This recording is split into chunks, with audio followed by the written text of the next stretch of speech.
Hi everyone, this is Jim and welcome back to my YouTube channel. Ito na nga, post ni Barbie Fortes sa kanyang Instagram story, Posh Nails. Ayan, towel sa Posh Nails.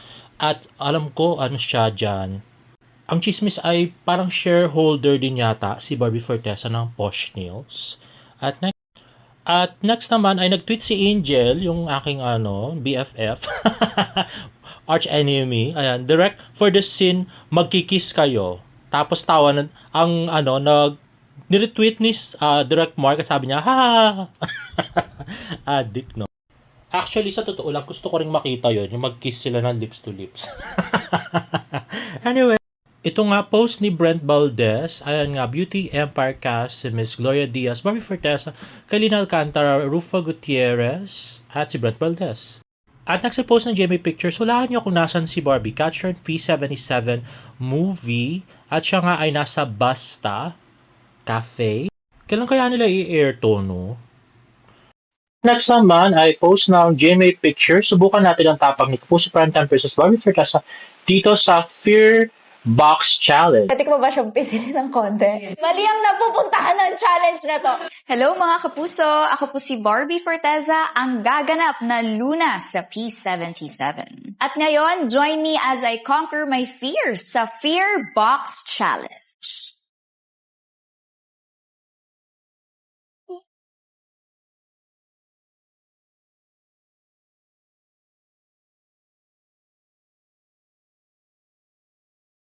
Charot.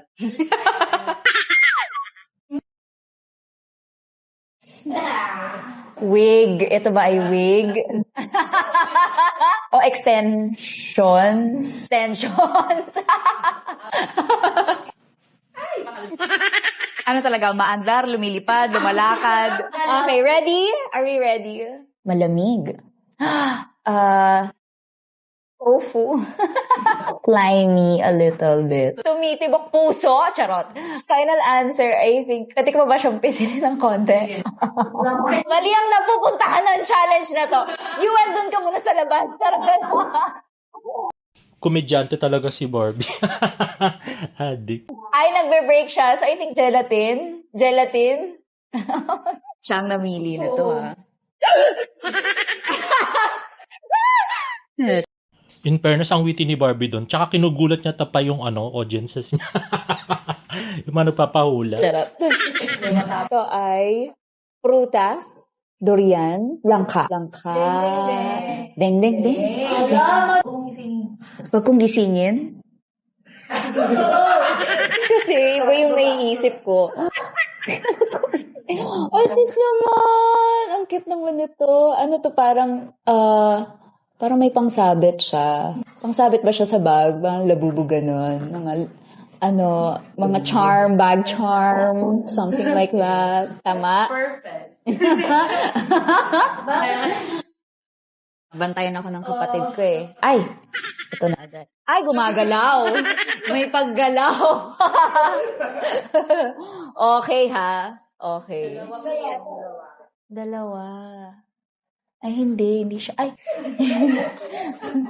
ay, may sago. May milk tea at may prutas na naman ba ito? Ano ba itong buko?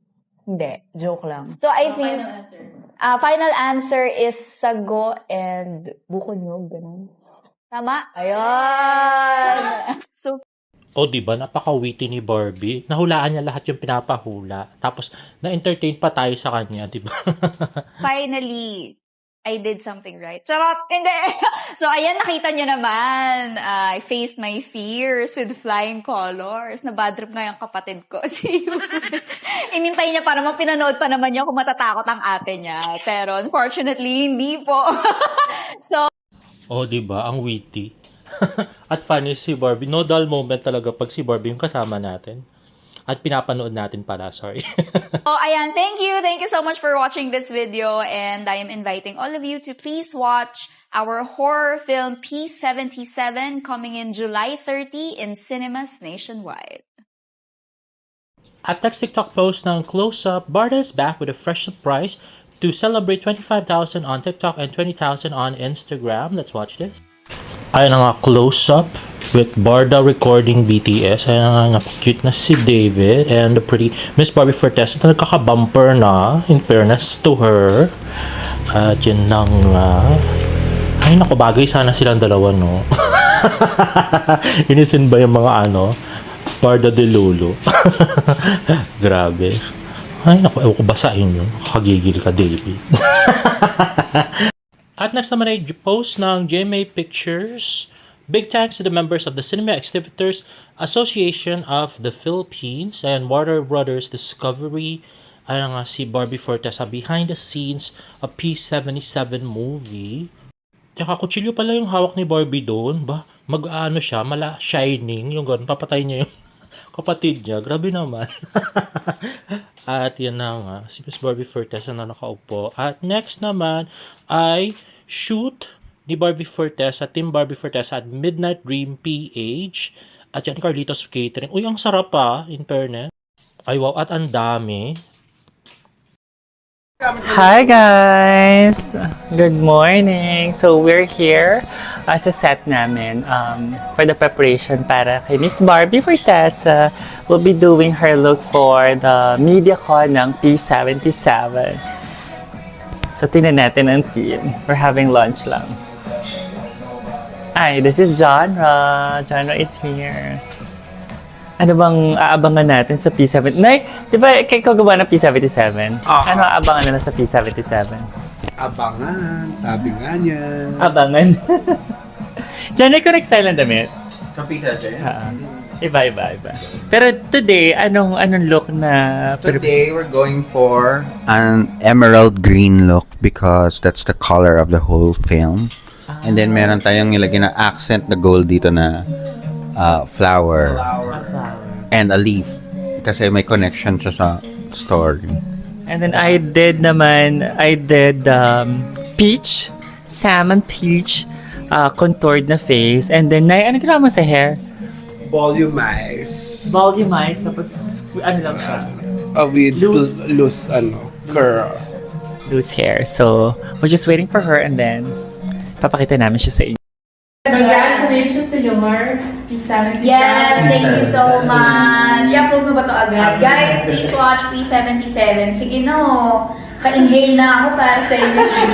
July 30 po yan. Thanks, Team Barbie! Till next video! Ayun na nga guys, at manood nga tayo ng P77 movie, July 30 na. Malapit na guys in cinemas nationwide. At next naman, ito na nga yung pasabog ni David Fan. So part 1 ng Instagram post ni David Licauco na minaslike ni Alex Manalang Secret GF. Sobrang dami niyang nilike. Grabe ka, super saya ni David Licauco. Ito nga yung una-una niyang nilike. This was a post way back May 28. At yan na nga may like si Alex Manalang. So gumawa nga ng 3 videos si David Fan. So sabi ni David Fan ay meron daw itong 100 posts na minaslike ni Alex Manalang at ito raw ay recently lang kasi dati daw tinitingnan na nila kung talagang nag-like si Alex sa mga posts ni David at ito raw yung parang ngayon lang nila napansin na nag-like pala bigla si Alex Manalang at yun nga nagtataka din daw sila kung bakit biglang nag-mass like si Alex Manalang. So feeling nung iba ay malapit nang mag-girlfriend reveal si Alex Manalang. We don't know kung gagawin niya yung katulad nung kay Isen noon. Pero maganda yun pag nangyari. So yun nga, fina-follow siya ni David at saka mga kamag-anak niya, mga kaibigan. Tapos yun, nag-mass like naman siya sa mga post ni David. At syempre, si David naman, hindi naman natin makikita yung likes kasi hinide niya hanggang ngayon. At ito nga yung oldest post ni David na nilike ni Alex, which was way back November 11, 2023. Ayan na nga. At next ay post ng View Philippines. Finally, umamin na si Migoy. Let's watch this. Mamahalaga ka sa akin. Mamahal kita. Ayun na nga, napaka-cute na si Sam Concepcion. Napakalaki ng katawan. Grabe. Biceps pa lang. Ulam na. Grabe. At sobrang bagay nga nila ni Barbie. Sa totoo lang, di ba? I so love it. At least nakakaitigim si Barbie ng iba-ibang putahe. Charot. And lastly, ito nga kwento sa akin. Alam niyo ba yung friend ko na nagtanong sa Rockwell, do sa guard. Okay, sabi daw ni Pikwa do sa live niya ay tinanggal na raw yung guard. Oo daw.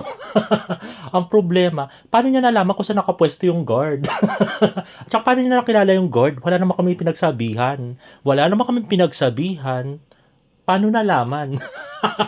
Di ba? So, after daw noon, bigla daw may nagpalipad ng pera kay Pikwa dahil nga doon sa inisplok niya. Pero teka nga, paano niya alam kung sino yung guard na sa Rockwell ba siya nakatira? Executive ba siya ng Rockwell? Maari ba siya ng Rockwell? Paano niya nalaman yun? Nakakatawa naman si Pikwa. Parang para lang sa pera, mag-iimbento ng istorya, no? Grabe. Tawa nga ng tawa kay, yung friend ko nga na nagtanong, na follower din ni Pikwa, tawa ng tawa. Siya pa yung tumawag sa akin at nagkwento. Or siya yung nagchat sa akin at nagkwento tungkol dito. Grabe. Tawa kami ng tawa. Pero mag-iimbento ng istorya para lang kumita ng pera. Grabe talaga si Pikwa. Medyo halang ang kaluluwa niya talaga. Ay, naku, ewan sa'yo, Pikwa. Cargo di konsensya mo yung mga pinagagawa mo. Basta kami totoo yung mga pinagsabi namin. Anyway, guys, if you like this video, please give it a thumbs up and please subscribe to my YouTube channel for more Bardo updates. See you in my next vlog. Bye!